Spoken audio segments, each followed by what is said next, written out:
Audrey Hepburn. Le monde la retient comme impeccable, une beauté intemporelle, actrice oscarisée, humanitaire. Mais si je vous disais que sa carrière ne fut pas seulement façonnée par le talent et le charme, mais aussi par le sabotage, non pas de la part de rivales ou de critiques, mais des hommes même qui auraient dû l'élever.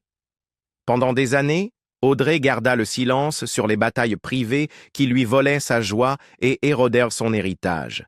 Et voilà que 3 hommes surgissent de son histoire comme ceux qui ont failli tout détruire.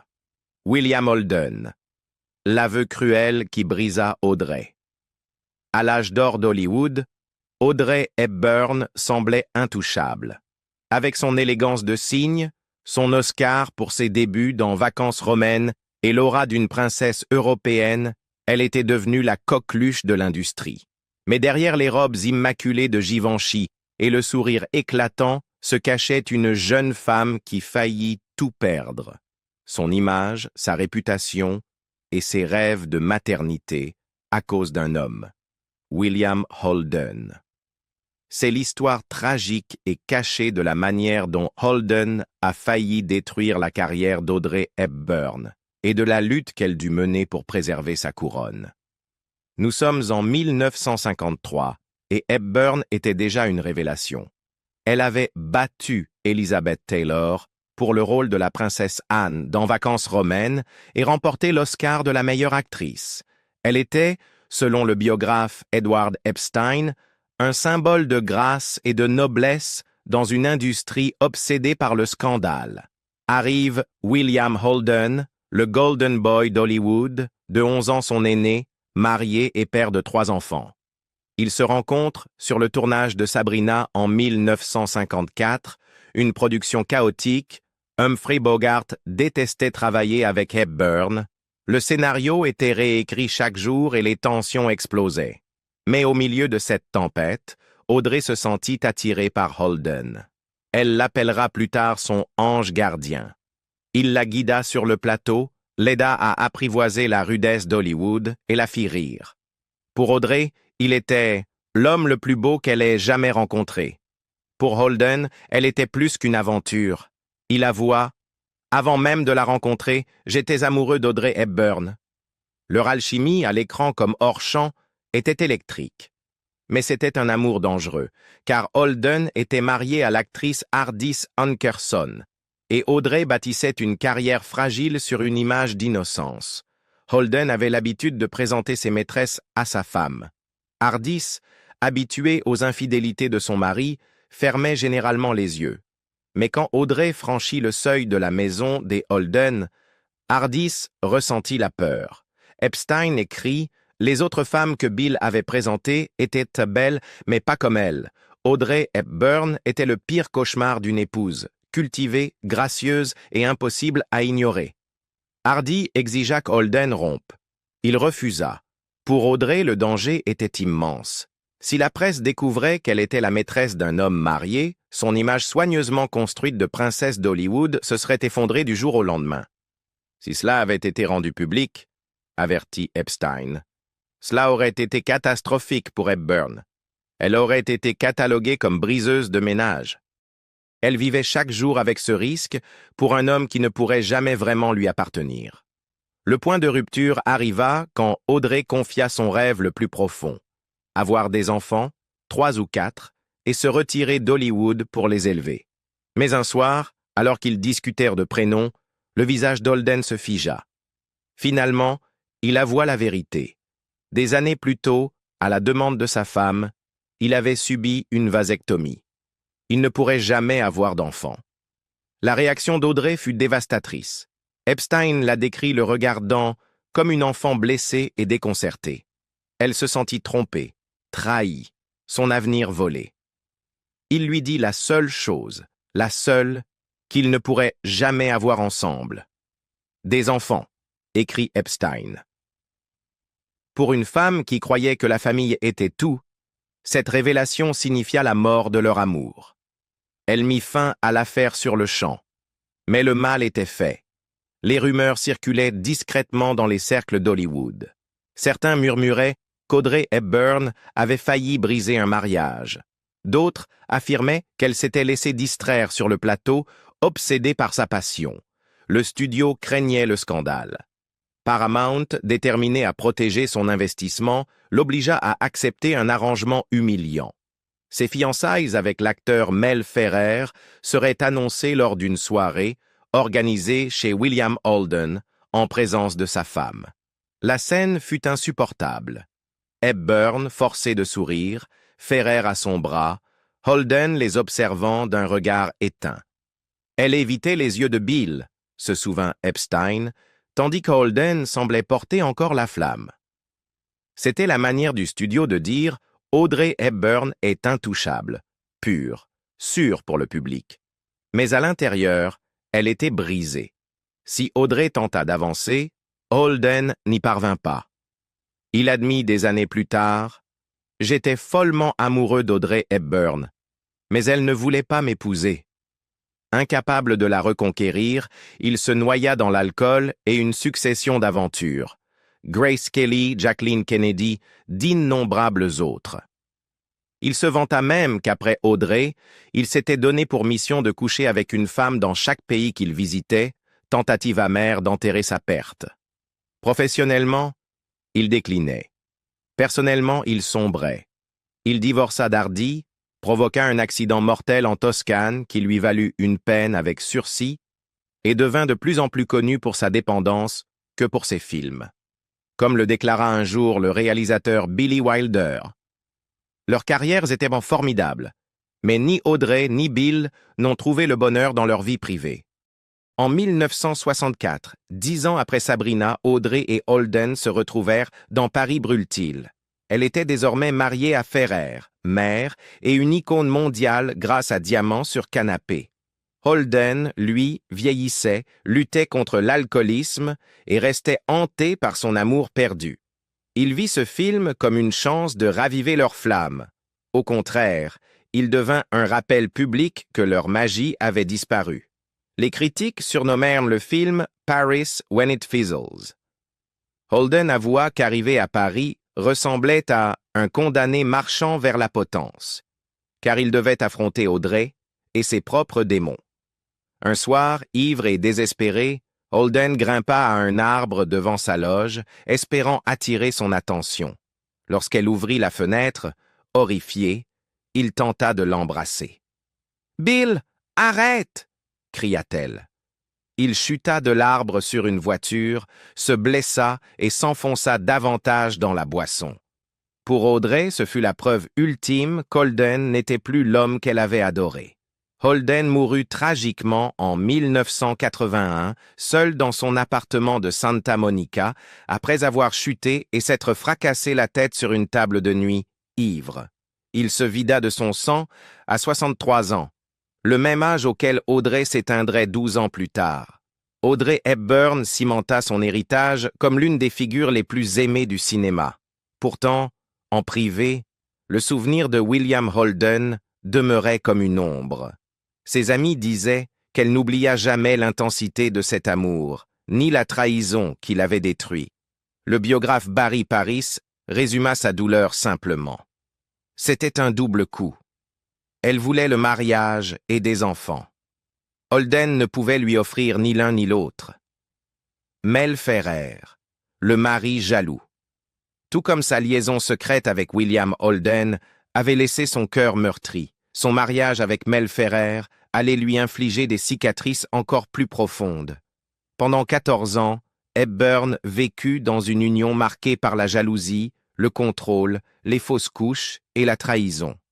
Au lieu de la protéger, Ferrer sapa son esprit et faillit briser sa carrière. Il ne fut pas le partenaire qui l'éleva, il fut l'homme qui faillit la briser. Le monde découvrit pour la première fois la puissance d'Audrey Hepburn en 1953 lorsqu'elle illumina l'écran dans Vacances romaines. Cette même année, à la première du film à Londres, elle rencontra Mel Ferrer, acteur et metteur en scène de 12 ans, son aîné, divorcé 2 fois et déjà père de 4 enfants. Gregory Peck fit les présentations. Hepburn se souviendra plus tard « J'étais enchanté de le rencontrer. Ce que je retiens le plus de cette première rencontre, c'est que je le trouvais si sérieux. » Un an plus tard, Hepburn l'épousa. Lors d'un mariage privé en Suisse, le 25 septembre 1954, elle écrivit à une amie « Nous voulons garder cela secret pour pouvoir nous marier sans la presse. » Pour la jeune actrice qui avait déjà rompu des fiançailles, cela semblait être la sécurité. Pour Ferrer, c'était une opportunité de carrière. Leur romance commença à Broadway. Le couple partagea l'affiche dans Ondine, une pièce sur un chevalier et une ondine. Hepburn éblouit la critique et remporta un Tony Award, tandis que la prestation de Ferrer fut jugée raide et sans éclat.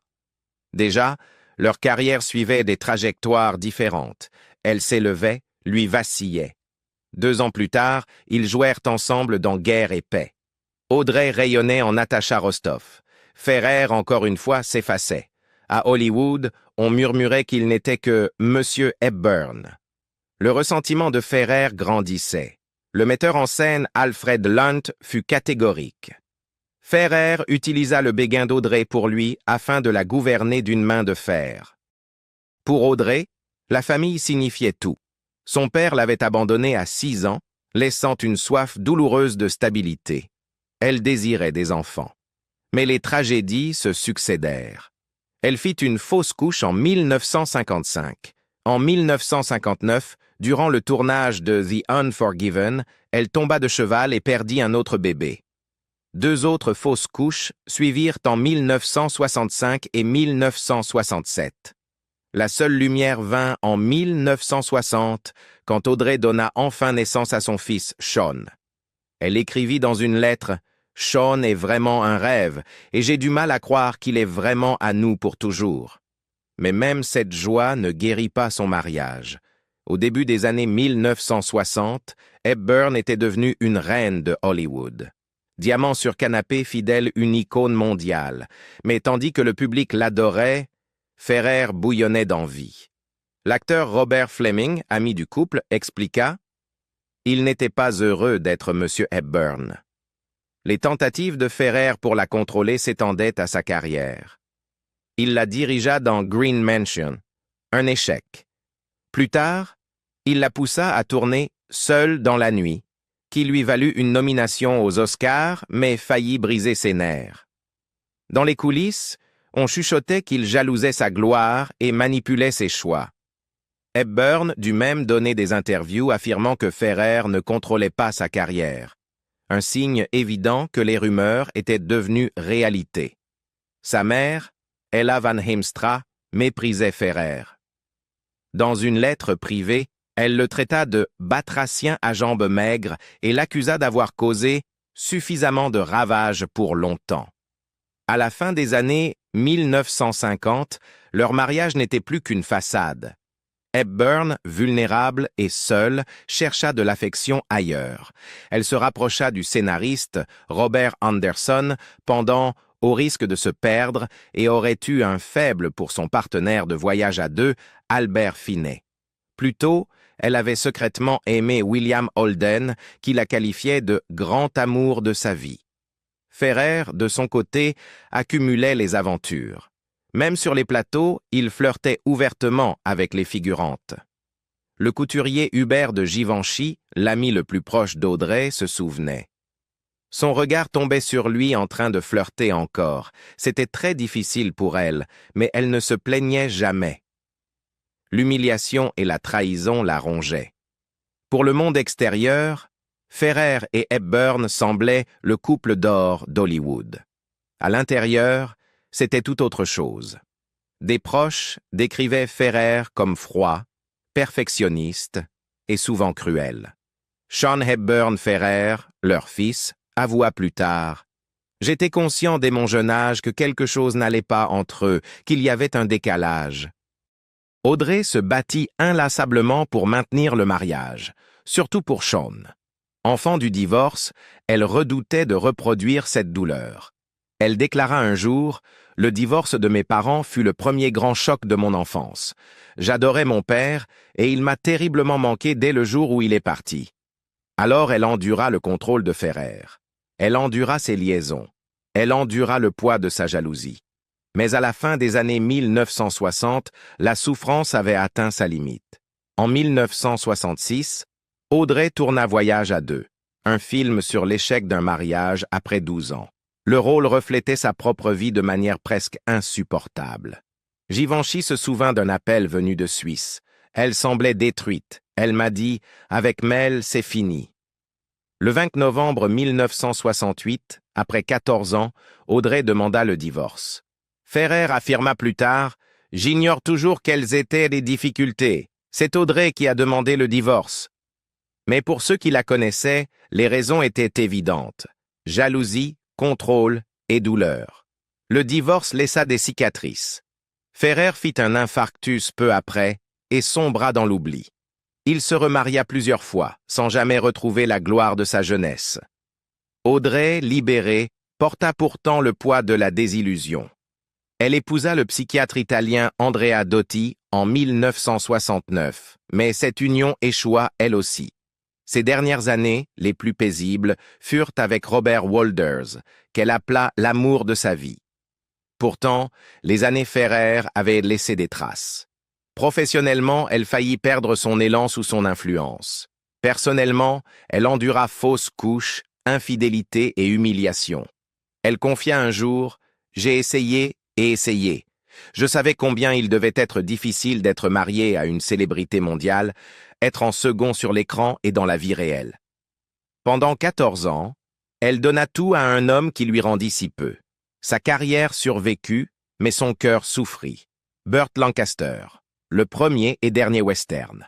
Hollywood l'appelait le « renard argenté ». Pour le public, Burt Lancaster était la star robuste, capable de dominer un écran par sa seule force. Pour Audrey Hepburn, il devint tout autre chose, son plus grand bourreau. Sur le tournage de The Unforgiven, l'orgueil, la cruauté et la jalousie de Lancaster laissèrent à Hepburn des cicatrices, physiques, émotionnelles et professionnelles.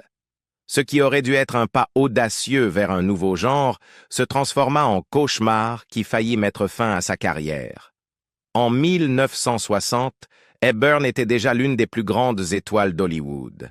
Elle avait remporté un Oscar pour Vacances romaines et charmé le monde entier en Sabrina Fairchild dans Sabrina. Son image était celle de l'élégance, de la fragilité et de la grâce, une icône semblant intouchable par le scandale ou la tragédie. Lorsqu'elle signa pour The Unforgiven, réalisé par John Huston et avec Burt Lancaster, cela semblait une direction audacieuse. Le film racontait l'histoire d'une famille de pionniers déchirés lorsqu'on découvre que le personnage d'Hepburn pourrait être d'ascendance Kiowa. Pour Audrey, c'était l'occasion de prouver qu'elle pouvait faire plus que des comédies romantiques et des drames sophistiqués. Mais entrer dans le monde de Lancaster signifiait pénétrer en territoire hostile. Il ne voulait pas d'elle. Dès le premier jour de tournage à Durango, au Mexique, Hepburn sentit le mépris de Lancaster. Il refusa de répéter avec elle. Il se moquait de sa fragilité. L'équipe murmurait qu'il la qualifiait de « poids-plume dans un film d'homme ». Puis vint la phrase qui la hanterait à jamais. Lancaster ricana. « Hollywood n'a besoin que d'une seule Hepburn, et je préfère Katharine ». En ces mots, il réduisit Audrey d'étoile montante à une ombre, la rejetant comme insignifiante, une intruse parmi les véritables acteurs. Ce fut dévastateur. L'hostilité devint dangereuse. Lors d'une cascade à cheval, Lancaster tira brusquement sur sa propre monture, perturbant le rythme d'Hepburn. Elle fut violemment projetée au sol. Elle se fractura plusieurs vertèbres. Le tournage fut interrompu des semaines durant, le temps qu'elle se rétablisse dans un corset orthopédique. Mais le pire drame fut personnel. Audrey était enceinte à l'époque. L'accident provoqua une fausse couche. C'était une perte qu'elle porta en silence, l'une de plusieurs fausses couches qui hantèrent sa vie. Aux yeux du monde, elle était résiliente. Elle reprit le tournage, la posture impeccable, le visage serein. Mais à l'intérieur, elle était brisée. Quand le film fut achevé, Hepburn crut que son supplice était terminé. Mais Lancaster, également producteur, porta le coup final. Il ordonna de couper près de 30 minutes de son rôle. Ce qui avait été écrit comme un personnage riche et complexe fut réduit à une silhouette en arrière-plan. Le cœur de son rôle, la raison même pour laquelle elle avait accepté ce film, lui fut arraché. Hepburn devint un simple décor dans un film qui devait montrer son registre. La sanction fut immédiate. Les critiques, ignorant les sabotages en coulisses, la blâmèrent.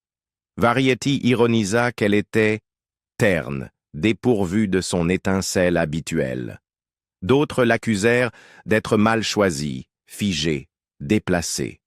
Pour la première fois, la carrière d'Hepburn vacilla. Elle n'était plus l'intouchable chouchoute d'Hollywood. L'industrie murmurait « Avait-elle perdu son talent? N'était-elle faite que pour les comédies légères et les robes de Givenchy ?» Et tandis qu'Audrey encaissait les coups en silence, Lancaster s'en sortait indemne.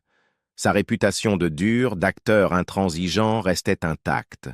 The Unforgiven sembla maudit dès le départ. Le réalisateur John Huston admit plus tard « Tout est parti en vrille. C'était comme si une vengeance céleste s'était abattue sur moi. » Au-delà de l'accident et de la fausse couche d'Hepburn, d'autres drames frappèrent. 3 membres de l'équipe périrent dans un crash d'avion en se rendant sur le tournage. Audie Murphy faillit se noyer. Lancaster se disputa avec Huston, transformant le plateau en champ de bataille d'ego. Et Audrey? Elle termina le film corsetée, toujours en deuil de son enfant perdu, tout en subissant le mépris de Lancaster chaque jour. À sa sortie, le film fit un flop. Les critiques étaient partagées. Certains saluèrent la tentative de Huston d'aborder le racisme dans l'Ouest, mais la plupart le jugèrent inégal, maladroit, conventionnel. Hepburn encaissa le gros des critiques. On l'accusa d'être mal choisi, d'un manque d'authenticité, d'alourdir le film. Les coupes de Lancaster avaient assuré qu'elle paraisse fade. L'ironie était cruelle. Elle avait risqué son corps et son âme pour prouver son talent.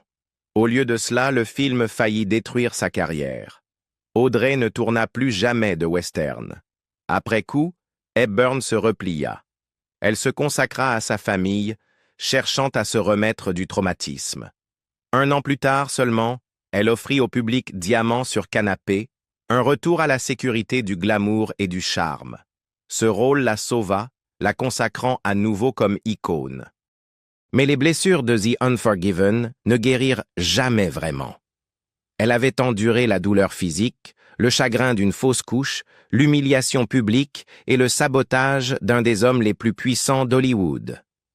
Son ami proche Hubert de Givenchy dira plus tard « Elle portait sa souffrance en silence, elle ne se plaignait jamais, mais elle n'oublia jamais. » 3 hommes qui, chacun à leur manière, menacèrent d'éteindre sa voix et de voler sa lumière. Pourtant, malgré la trahison, le chagrin et la manipulation, elle resta inoubliable. Et vous, qu'en pensez-vous? Ces hommes ont-ils vraiment détruit sa carrière ou l'ont-ils, malgré eux, rendu encore plus légendaire? Partagez vos réflexions ci-dessous et n'oubliez pas d'aimer cette vidéo et de vous abonner pour d'autres histoires inédites des plus grandes stars d'Hollywood.